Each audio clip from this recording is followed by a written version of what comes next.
Yesterday, an anonymous user on the Chinese microblogging website Weibo with the username that Google translates small d evolution on Thursday posted two new images that supposedly shows that the Galaxy S9 is a retail box. The images you can see on the screen. This leak is not terribly exciting, and yes, it could easily be fake.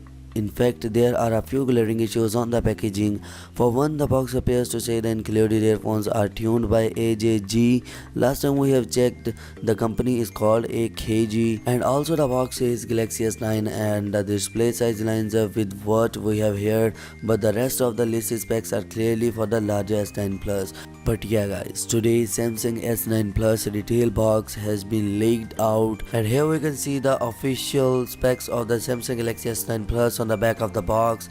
158.0mm 6.2 full rectangle, 154.5mm 6.1 rounded corners, Quad HD Plus S AMOLED, super speed dual pixel 12 megapixel OIS with f1.5 and f2.4 aperture plus 12 megapixel OIS with f2.4 aperture, super slow-mo 8 megapixel autofocus selfie camera, stereo speakers tuned by AKG not by AJG like yesterday's leak, IP68 water and dust resistant, iris scanner, 64GB of memory, 6GB of RAM, wireless charging pair required, and earphones tuned by the AKG not by the AJG. And you can also see on the last measured diagonally the screen size is 6.2 in the 4 rectangle and 6.1 with accounting for the rounded corners.